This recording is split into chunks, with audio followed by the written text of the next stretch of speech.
So coming straight to the topic, that is immunonutrition and COVID-19. This is exactly the expression I had when I got this topic, because you have so much in the net and so much being said and written about nutrition, immunity, and COVID-19, especially because COVID-19 does not have a specific treatment. So what I really plan to cover in the next 15 minutes or so would be mainly concentrating on the three recent superstars, that is the vitamin C, vitamin D, and zinc. We all know that we have three layers of defense. That is your physical barriers, your adaptive immunity, as well as your innate immunity. And for nutrition plays a very important role in maintaining all these three defense layers. And it's very important for us to understand that there's no magic bullet, there's no magic nutrient. Every nutrient is necessary for having a proper immunity. We all know that you need energy to fight the virus, you need amino acids or protein to produce the essential antibodies, and you need your multivitamins as well as your minerals to regulate the immune response. Having said that, don't forget about the fibers, because high fiber foods promote microbiome diversity in our large intestine. A healthy gut microbiota has been shown to play a key role in the body's immune response. So all said, each and every nutrient is important in one way or other. So we beautifully heard Srinivasan sir's talk on the nutritionally acquired immunodeficiency syndrome. We also need to know that just like undernutrition makes us more susceptible to infection, overnutrition also makes us more susceptible to infection. Obesity causes altered leukocyte counts as well as cell-mediated immune response. We need to know that obesity leads to increased production of leptin, which is pro-inflammatory, and reduction in adiponectin, which is anti-inflammatory. So obesity is a chronic pro-inflammatory state. And that is postulated as one of the reasons why children or adults or adolescents land up having metabolic disease. That is mainly because of the hypoxia occurring in the hypertrophied adipose tissue stimulates the expression of inflammatory genes.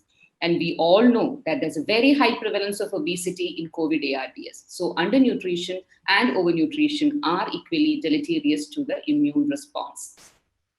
When we say about nutritional deficiency, we think about our pre-disease nutritional status. But it's important for us to understand that just like a pre-disease nutritional status, during the disease also, you can have nutritional deficiency developing. That's because of the prolonged nature. We know that COVID-19 is causing a prolonged hospital stay. If you have got a symptomatic COVID, it's not a disease that gets over 4 to 5 days. So decreased intake, decreased absorption, increased utilization, and increased excretion all contributes to it. So coming to the three superstars. So first taking up zinc. We know that zinc cannot be stored in the body. And seafoods are an abundant source. So are the whole grains, beans, and nuts also contain zinc. So that means that you need a daily supplementation of zinc as a food, not exactly as a supplement. Zinc has very important immune function. In fact, zinc deficiency is associated with decreased function of the monocyte, decreased cytotoxicity, decreased phagocytosis of neutrophilic granulocytes, abnormal function of T cells. B cells undergo apoptosis. So on one side, you are having suppression of all the cell-mediated as well as the innate immunity. On the other side, zinc deficiency is associated with autoreactivity and alloreactivity. So a deficiency is a pro-inflammatory state. So again, why we are touching upon repeatedly on the pro-inflammatory state is that COVID-19 we know is a disease where virus per se is harming you, and also a hyper-reactive immune system is harming you. So we need to take care of both parts. And zinc deficiency, as we all know, increases the susceptibility as well as severity of diarrheal disease, respiratory tract infection, and other infections like measles, malaria, tuberculosis, etc. And what is the role of zinc in COVID-19? In vitro studies have shown that it inhibits SARS-CoV RNA polymerase. It decreases the activity of ACE2. And ACE2, we know, is the receptor through which the COVID-19 enters your body.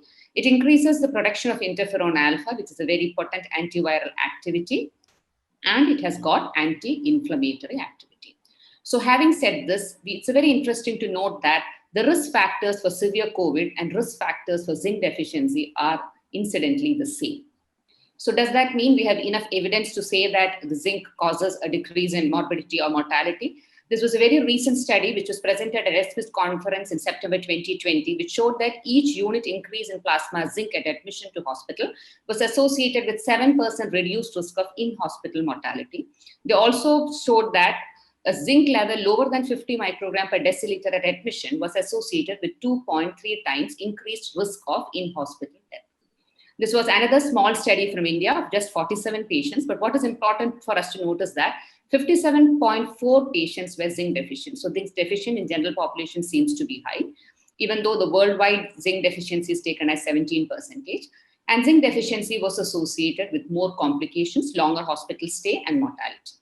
But it's very important for us to remember that these studies don't confer a causal relation between zinc deficiency and occurrence of COVID, because whatever studies we present now are the very small studies, single center studies, not RCTs to really say that this causes this. Only it means that zinc deficiency, COVID severity, and mortality needs scientific attention at the time. And before you jump on to the zinc wagon, we need to know that too much of zinc is not good. As Sir said, that zinc deficient too much zinc may inhibit absorption of copper, but too much zinc also impairs T cell functions. Zinc in concentrations that represent 7 to 8 times the physiological zinc. So that's good news. That is, you have a high therapeutic, you have a big therapeutic index. So slight increase doesn't harm. Too much of zinc can block interferon alpha, which is a very important antiviral activity.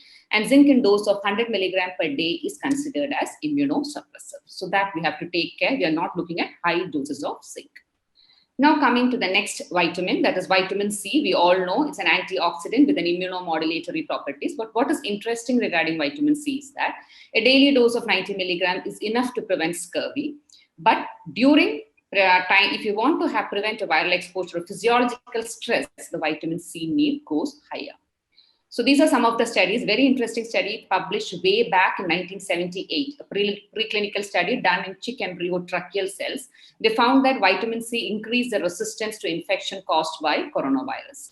And recently we had an RCT, which was carried out in USA in 167 patients with sepsis-related ARDS, indicated that administration of around 15 grams per day of IV vitamin C for 4 days was associated with decreased mortality. So this was a study which was published in JAMA in 2019. So thing that we need to note here is that the vitamin C used is very high dose and as well as it is parenteral. So do we have any evidence in vitamin C and COVID ARDS? This was another small study of just 18 patients with COVID-19 ARDS, and they found that 94% had undetectable vitamin C levels. So does that mean these patients had scurvy or was really deficient of vitamin C? No, it doesn't mean that. It means that during times of extreme stress, there is an increased metabolic consumption, enhanced inflammatory response, high glomerular hyperfiltration, and often sick children or adults may be on dialysis also. That decreased gastrointestinal absorption and decreased recycling of vitamin C contributes to this deficiency that happens in a critically ill patient. So that is why vitamin C is usually recommended, not exactly, as Sir has already said, meta-analysis has not really proven it to prevent an infection, but it may have decreased the severity of infection. And in critical illness, oral supplementation or routine supplementation does not have a role. It is only parenteral supplementation, and that too high dose.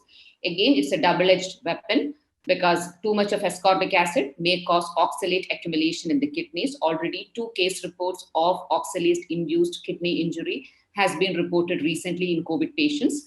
So this can be prevented to a great extent by concomitant use of thiamine. So if there is no very great evidence for IV vitamin C, but if using, don't forget to combine it with thiamine.